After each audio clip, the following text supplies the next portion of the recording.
Andito po ulit si Teacher Carla upang magbigay sa atin ng magagandang tips sa ating mathematics na subject. At upang pasimulan na po ang ating susunod na lesson, multiplication of decimals up to 2 decimal places o tinatawag natin na hundredths place. Simulan na po natin.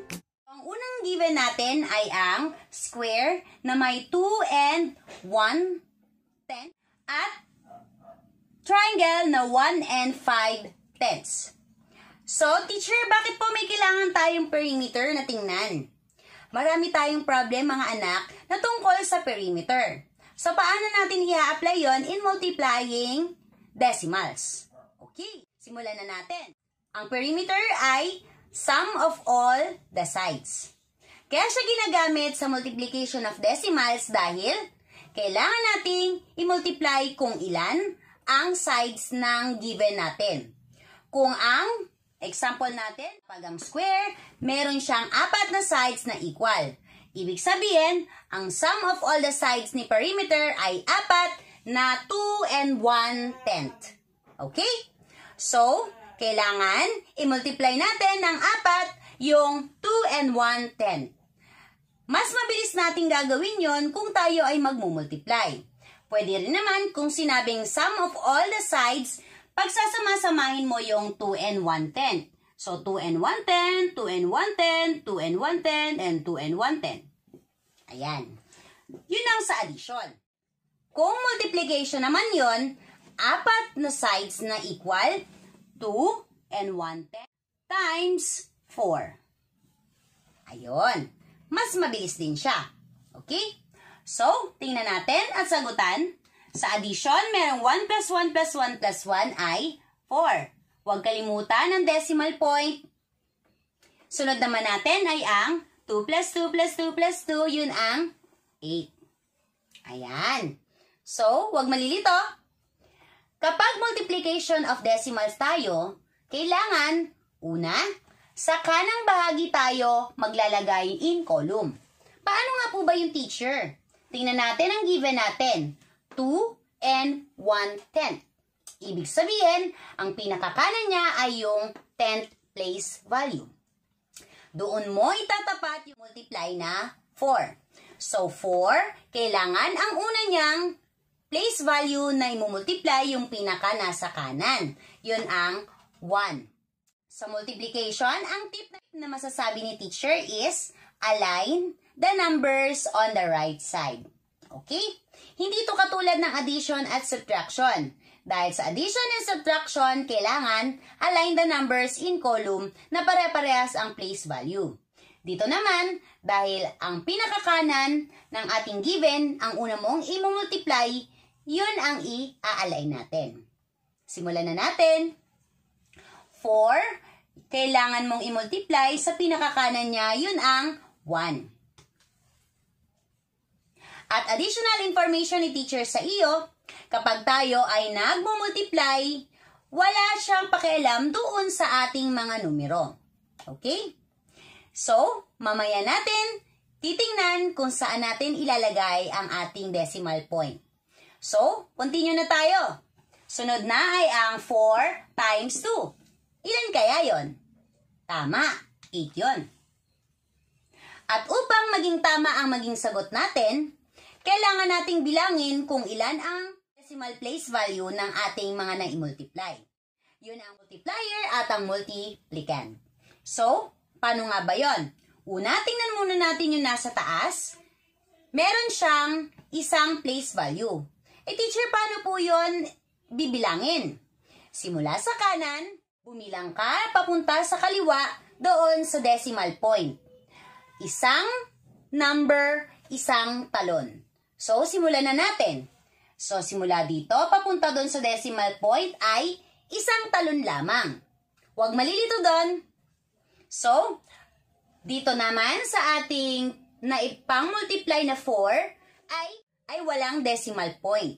So, ibig sabihin, isa lamang ang ating magiging talon para doon sa ating sagot. So, 1, isang talon lamang sa ating sagot. Tandaan natin, itong naisulat kong ito, yun ay tanda ko lamang para hindi ako malito sa aking sagot. So, saan ko ilalagay ang decimal point? Tandaan natin, ang nabilang natin ay isa lamang na talon o 1 decimal place. Ibig sabihin, isang talon natin gagawin doon sa ating sagot. Teacher, paano po tayo tatalon? Itatalon natin ang decimal point simula sa kanan papunta sa kaliwa. Tandaan, isang talon, isang number. Okay? Simulan na natin. So, magsisimula tayo dito, papuntang kaliwa. Isang talon lamang. 1. Okay. At, tandaan, lagyan ng decimal point at meron tayong tinatawag na caret. Ibig sabihin ng caret, o para siyang arrow. Caret ay para malaman na yon ay ang bago nating decimal point na napunta na doon. Okay? So, ibig sabihin, ang ating sagot ay 8 and 4/10.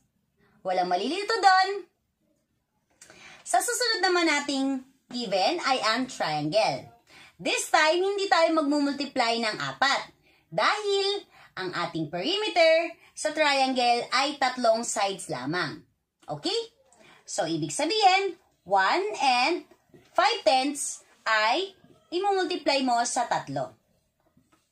Huwag malilito doon.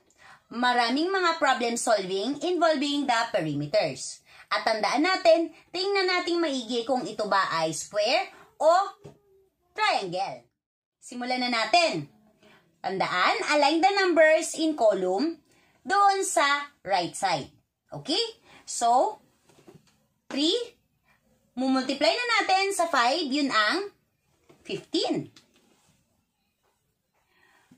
Walang pakialam si decimal point sa ating multiplication, kaya ipagpatuloy na natin.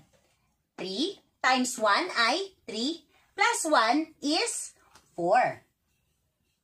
At doon tayo magsisimulang magbilang ng decimal place.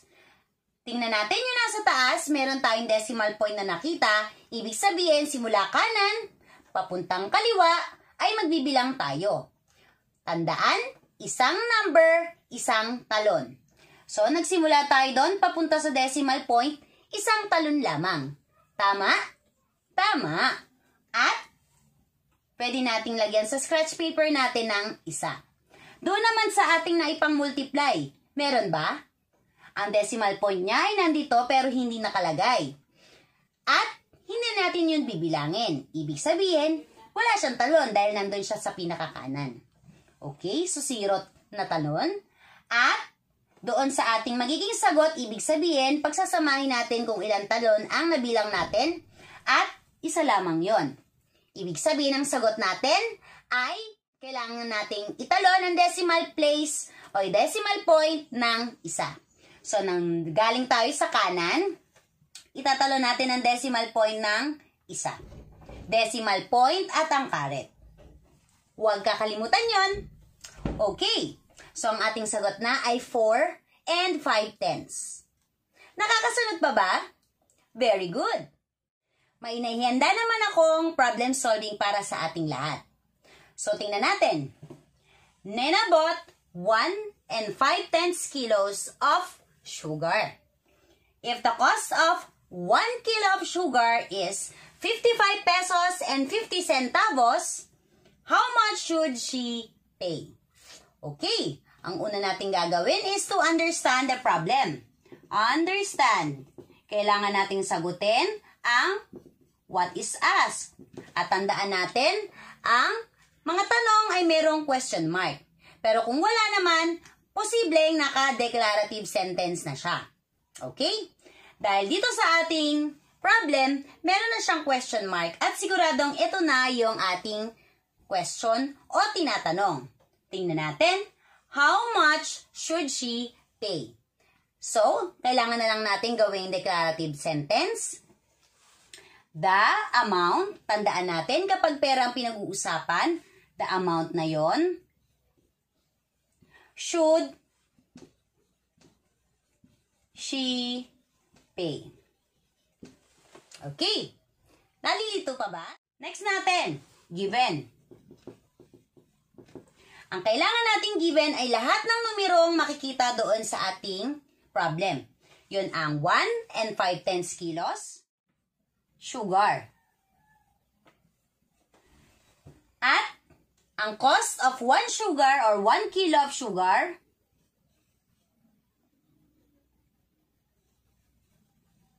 is how much? Okay, 55 pesos and 50 centavos. Okay, so paano natin gagawin yon? Kailangan makuha natin ang babayaran ni Nena sa pamamagitan ng okay. So nandito na tayo sa plan. Kailangan nating pagplanuhan kung ano yung dapat nating gawin. Tingnan natin, kailangan ba nating i-add ang 1 kilo at ang 5/10 kilos? Hindi. Dahil ang tinatanong sa atin is the amount should she pay. Kung mapapansin mo, sa 1 kilo daw ng sugar, meron kang babayaran na 55 pesos and 50 centavos. Magkano naman ang 1 and 5/10 kilos o 1.5 asukal? Okay. So, kailangan doon para makuha mo ang 1 and 5/10 kilos ng sugar, i-multiply natin yon sa ating original na price. So, ang ating operation ay multiplication. Huwag malilito doon. Ayan. So, next na tayo, kailangan nating ilagay ang number sentence. So, ang number sentence o ang NS ay 1 and 5/10 kilos na bibilin o nabilin ni Nena. Imumultiply natin yon sa presyo ng 1 kilong sugar para ang maging sagot natin or equals N ay yung mismong presyo din ng 1 and 5/10 kilos na ating sugar. Huwag malilito doon. Next na tayo. Yun ang solve. Sa solve natin, you have to solve our problem na. So, let's multiply. 55 pesos and 50 centavos na kailangan mong i-multiply sa 1 and 5/10. Tandaan, ang magkatapat o nasa column ay yung pinaka-kanan at yung multiplication sign. Okay, so pwede na tayong magsimula. Tandaan, simula sa kanan tayo, yun ang 5.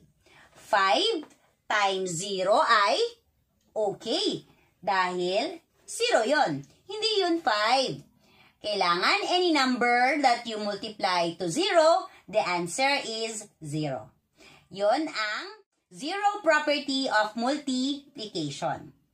Next, 5 times 5 ay 25. So, ilagay mo dito ang iyong 5. Huwag kalimutan, nasa column pa rin sila. Ang 5 at ang 5 ay magkatapat. At ang 2, doon natin ilalagay sa susunod nating imumultiply. I-regroup natin iyon. So, nandito siya sa susunod na 5. Okay? Next, 5 times 5 ay 25 plus 2 is 27. So, katapat niya, 7.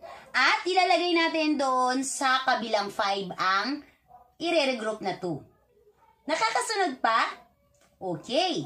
Huwag kalimutan, i-like na ang ating video. At maya-maya, i-share na natin to sa ating mga kakilala. Okay? Next, 5 times 5 ay 25 plus 2 ay 27. At ilalagay natin sa katapat ni 5 ang 7 at wala ka namang isusunod pa na multiply. So, ibig sabihin, dito na yan sa katabi niya. Okay? Nakakasunod pa? Next na tayo. Dahil ang susunod nating imumultiply ay 1, tandaan natin, kapag tayo nagmumultiply, sabi ni teacher, walang pakialam si decimal point sa ating multiplication. So, continue lang tayo. 1 i-multiply sa 0 ay tama, 0 iyon. Kaya lang hindi natin itatapat doon sa 0 ang ating sagot.